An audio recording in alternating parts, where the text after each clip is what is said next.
In the heart of Zagreb, Croatia, inside a quiet apartment building, a mystery lay undisturbed for over 4 decades. Behind a locked door, a television flickered with static. A teacup sat patiently on a table, untouched for years. And in a worn-out armchair, a woman remained silent, still, and forgotten. Hedviga Golik was born in 1924, in what was then the kingdom of Serbs, Croats, and Slovenes. She lived through war, regime changes, and the rise and fall of Yugoslavia.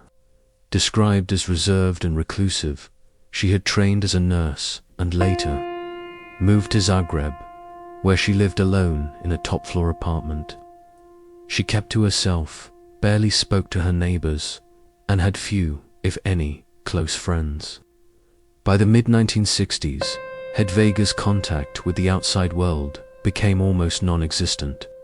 Instead of opening her door, she lowered a basket from her window to collect groceries. It became a strange but accepted sight, the quiet woman upstairs. Who didn't like to be seen? And then one day, the basket simply stopped coming down. No one saw her again. Days passed, then weeks, and eventually years. The silence became normal. People created their own stories. Some said she had moved away. Others claimed she had joined a religious group or suffered a mental breakdown. But no one knocked on her door. No one called the police. No one questioned why she had disappeared. Her name disappeared from conversations. Neighbors came and went. The apartment above remained locked and untouched. But inside, Hedviga was still there, sitting exactly where she had been on the day she died. The television, powered by old circuits, still hummed faintly in the corner. Her teacup sat beside her, the liquid long gone, evaporated into decades of dust, and the air in that apartment stayed frozen in time. The building around her lived on. Families grew, children played, renovations happened, but Hedviga's apartment remained a sealed box, full of shadows no one wanted to disturb. Under the socialist regime of Yugoslavia, housing was state, and bureaucracy rarely asked questions. Bills were paid automatically or forgotten.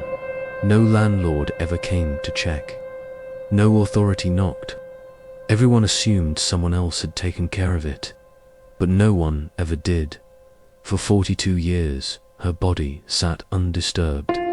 For 42 years, the city moved on, never realizing that just a few feet away from their own lives, a woman had died quietly, invisibly, forgotten by the world around her, until 2008, when the government began reclaiming old, unused properties. Workers arrived to inspect the apartment that had been locked for decades. When they forced the door open, the past came rushing out.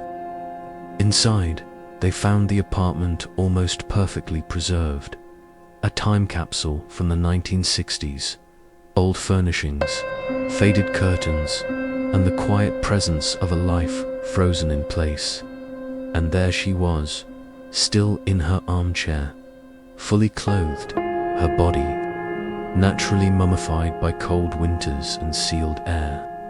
The investigators were stunned. Some were shaken to tears. They had never seen anything like it. The cause of death could not be determined, but there were no signs of foul play. It was as if Hedviga had simply sat down to rest and never got back up. Her death wasn't dramatic, but the world's response to her discovery was. Headlines spread across Europe. How could this have happened? How could an entire community fail to notice a missing person for over 4 decades? What kind of world allows someone to disappear while never leaving? The news of Hedviga Golik's discovery spread like wildfire. Journalists struggled to understand how such a thing could happen in a modern European city.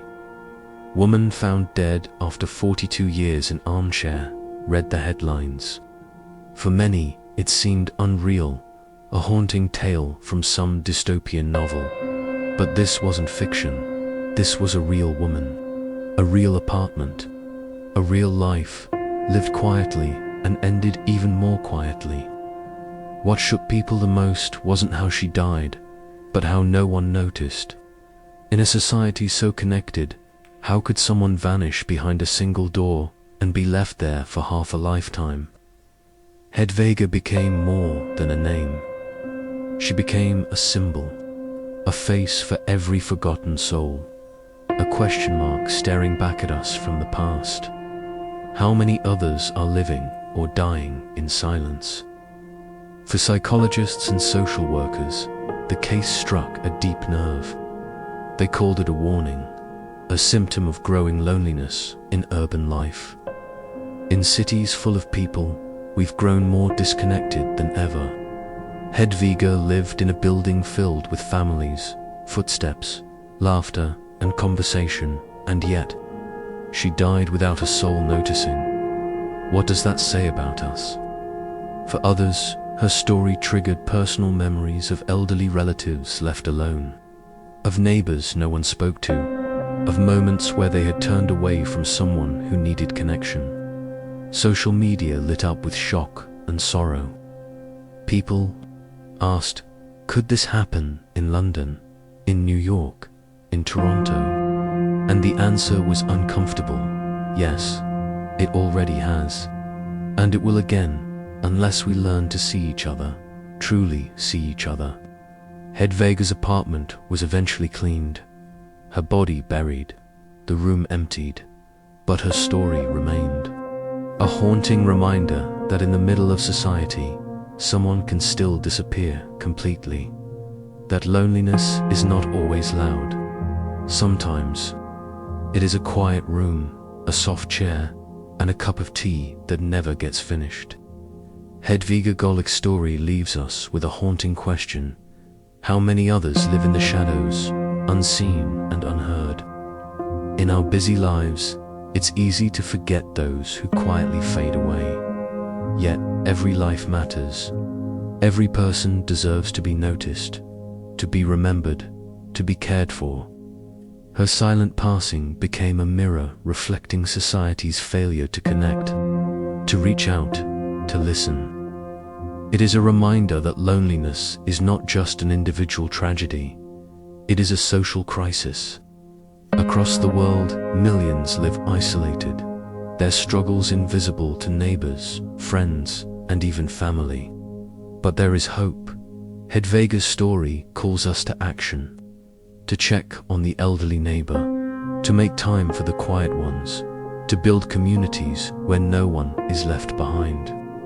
It reminds us that small acts of kindness can break the silence. A simple hello, a shared meal, a helping hand. As we close the door on Hedviga's story, let us open our eyes and hearts to those around us, because no one should ever have to die alone and forgotten. Let her story inspire us to be more present, more aware, more human. In a world filled with noise, let us be the voice for the voiceless. Let us be the light in the darkness. Notice, care, connect.